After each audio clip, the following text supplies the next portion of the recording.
Hello बच्चों, आज हम लोग पढ़ेंगे स्पर्श पुस्तक का पाठ रहीम के दोहे, उसके प्रश्नोत्तर। पाठ हम लोग पढ़ चुके हैं, दोहे हम समझ चुके हैं, व्याख्या देख चुके हैं। आइए आप पढ़ते हैं इसके प्रश्नोत्तर जो आपकी पाठ्य पुस्तक में दिए हैं। पहला प्रश्न है, प्रेम का धागा टूटने पर पहले की भांति क्यों नहीं हो पाता? कवि ने कहा, रहीमदास जी ने कहा कि प्रेम का धागा अगर एक बार टूट जाए तो उसको अगर आप जोड़ना चाहें तो वो पहले की भांति वापस नहीं जुड़े। लेकिन ऐसा इन्होंने क्यों कहा और किस लिए कहा? जिस प्रकार जब कोई धागा टूट जाता है और उस टूटे हुए धागे को जोड़ने के लिए उसमें गांठ लगानी पड़ती है, जिसके कारण वह पहले की तरह नहीं हो पाता, उसी तरह जब कोई रिश्ता टूट जाता है और उस रिश्ते को तोड़कर टूटने के बाद रिश्ते को फिर से जोड़ने की कोशिश की जाए तो वह पहले तरह नहीं जुड़ पाता, पहले की तरह से नहीं जुड़ पाता। हमें अपना दुख दूसरों पर क्यों नहीं प्रकट करना चाहिए? अपने मन की व्यथा दूसरों को कहने पर उनका व्यवहार कैसा हो जाता है? जब हम अपना दुख दूसरों को बताते हैं तो दूसरे हमारा दुख बांटने के बजाय उसका मजाक उड़ाते हैं। इसीलिए हमें अपना दुख दूसरों को प्रकट नहीं करना चाहिए। अपने मन की व्यथा दूसरों से कहने पर उनका व्यवहार हमारे प्रति अच्छा नहीं रह जाता, जो उनका व्यवहार होता है वो बदल जाता है। इसीलिए अपने दुख को कभी दूसरों को नहीं बताना चाहिए। प्रश्न 3, रहीम ने सागर की अपेक्षा पंकजल को धन्य क्यों कहा? रहीमदास जी ने सागर से ज़्यादा बड़ा और ज़्यादा महत्व बताया पंकजल का, कीचड़ के पानी को। कीचड़ में जल की कम मात्रा होती है, कीचड़ में पानी कम होता है, गंदगी ज़्यादा होती है, लेकिन फिर भी वो जो थोड़ा सा पानी होता है वो भी जल से कई जीवों की प्यास बुझती है। लेकिन सागर का जल बहुत होते हुए भी, अधिक मात्रा में होते हुए भी कभी किसी की प्यास नहीं बुझा पाता। इसीलिए रहीमदास जी ने सागर की अपेक्षा पंकजल को धन्य कहा है, क्योंकि धन्य वही होता है जो दूसरों के काम आता है। किसी के आकार से उसकी बड़प्पन नहीं आंका जा सकता। प्रश्न 4, एक को साधने से सब कैसे सज जाता है? जिस तरह जड़ को सींचने से पेड़ में फूल और फल लगने लगते हैं, उसी तरह एक काम को साधने से बाकी सारे काम भी सज जाते हैं।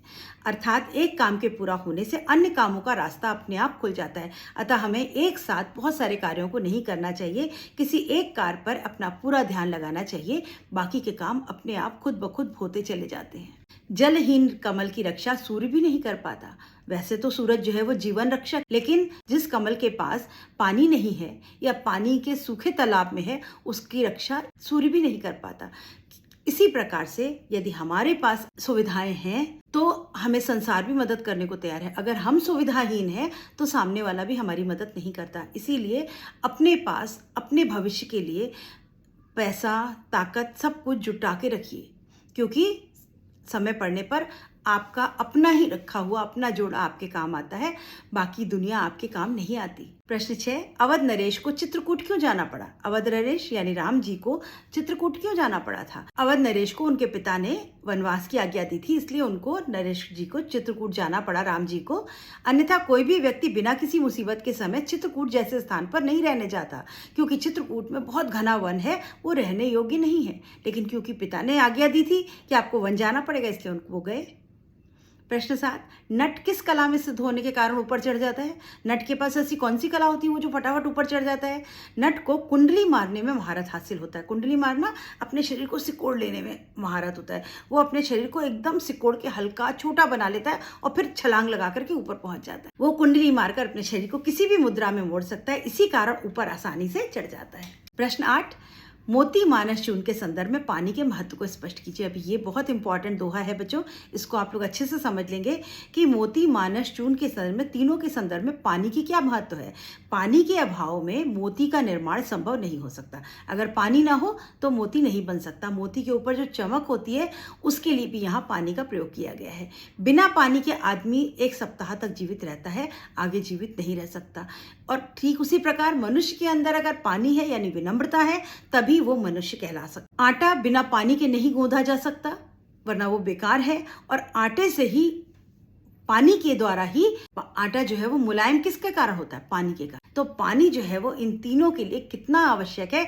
बिना पानी के कुछ भी संभव नहीं। यानी अपने अंदर अगर हम अपने आप को उच्च कोटि का मनुष्य बनाना चाहते हैं तो मनुष्यता का गुण होना है। अगर मोती उच्च कोटि का मोती बनना चाहता है तो उसको पानी मिलना ही चाहिए। अगर आटे को रोटी बना करके किसी की प्यास भूख बुझानी है तो उसको पानी की आवश्यकता पड़ेगी ही पड़ेगी, तभी वो नरम बन पाएगा, नरम रोटियां बन पाएगी। कभी काढ़ा काढ़ा आटा हो तो रोटी भी कड़ी बन जाती है। तो पानी इतना महत्वपूर्ण है। यहाँ पर कुछ पंक्तियां दी हुई हैं, इनके भाव स्पष्ट करने हैं आपको।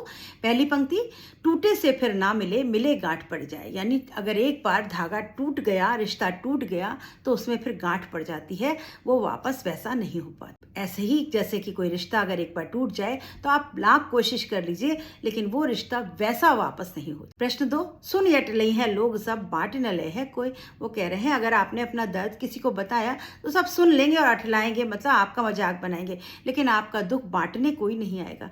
अपना दुख अपना सुख अपने आप ही झेलना पड़ता है। प्रश्न 3, और इसीलिए अपने दुख को किसी को नहीं बताइए।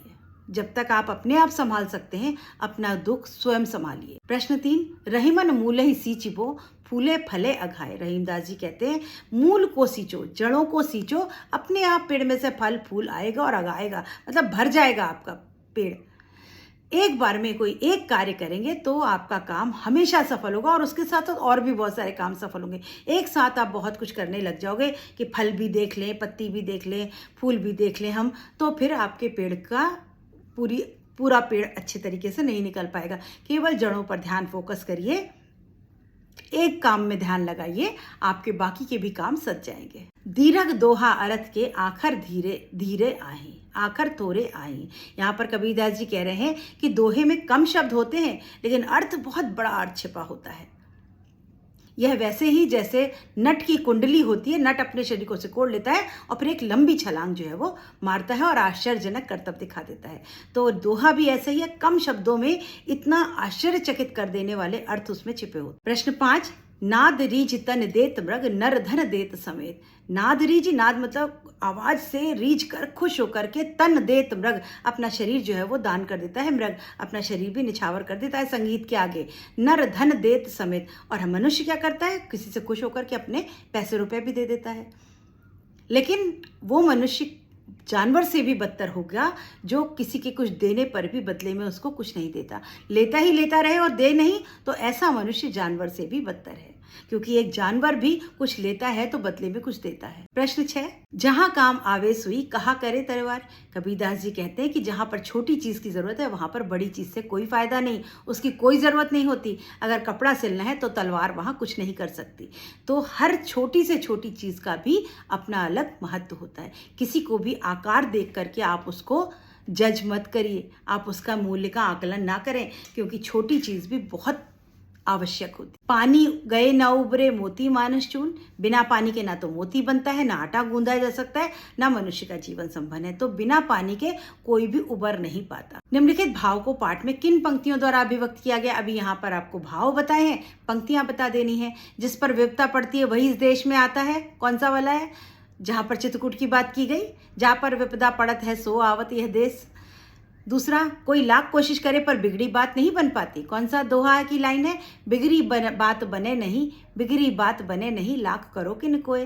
तीसरा, पानी के बिना सब सूने, अतः पानी अवश्य रखिए, पानी रही मन पानी राखिए, बिन पानी सब सून। अगला प्रश्न है बच्चों, उदाहरण के आधार पर पाठ में आए निम्नलिखित शब्दों के प्रचलित रूप लिखिए। अब यहाँ पर कुछ शब्द दिए हैं जो कि अभ्रंश हैं, उनके प्रचलित शब्द जो है वो लिखने हैं आपको। उनका उत्तर देखिए। ज्यों मतलब जैसे, कछु यानी कुछ, नहीं मतलब नहीं, कोय मतलब कोई, धनी मतलब धनी, आखर मतलब अक्षर, जी मतलब जी, थोड़े थोड़े, होए होना, माखन मक्खन, शुद्ध रूप लिखना है आपको। तरवारी तलवार, सींचिबो सिंचाई करना, मूलही मूल, पियत पीना, पियासो प्यासा, बिगड़ी बिगड़ी, आवे आए, सहाय सहायक, उबरे उबरना, बिनु मतलब बिना, बिथा मतलब व्यथा, अठले हैं अठले अटखेलियाँ करना, खेल मतलब मजाक करना, पर जाए पड़ जाए। तो इन शब्दों का शुद्ध शब्द आपको लिखना है। यहाँ पर एक प्रश्न है बच्चों, यहाँ पर योग्यता विस्तार में, बाकी प्रश्न आपके परीक्षा उपयोगी नहीं है, लेकिन एक प्रश्न है जिसका उत्तर आप देख लीजिए, शायद पूछा जाए कभी। चित्रकूट किस राज्य में स्थित है, जानकारी प्राप्त कीजिए। तो चित्रकूट उत्तर प्रदेश राज्य में, उत्तर प्रदेश के दक्षिणी छोर पर बांदा जनपद में स्थित है। अयोध्या से लक्ष्मण और सीता जब वनवास के लिए चले थे तो वहां पर राम ने रुक करके कुछ समय बिताया था। तब से इसकी गणना तीर्थ स्थान में की जाने लगी। तब से लोग वहाँ पर जाते हैं, तीर्थ के लिए वो प्रसिद्ध जगह है, लोग चित्रकूट दर्शन करने जाते हैं। तो बच्चों, यहाँ पर इस पाठ के सभी प्रश्न समाप्त होते हैं और उम्मीद करती हूँ समझ में आ गया होगा। दोहे पढ़ते समय समझ में आया होगा और जब हम प्रश्न करते हैं तब भी उसका अर्थ आपको समझ में आया होगा। और एक बार दोहों का अर्थ समझ में आ गया तो आप कोई भी प्रश्न का उत्तर अपनी भाषा में लिख सकते हैं। मिलते हैं बच्चों अगले पाठ के साथ अगले वीडियो में। Good bye.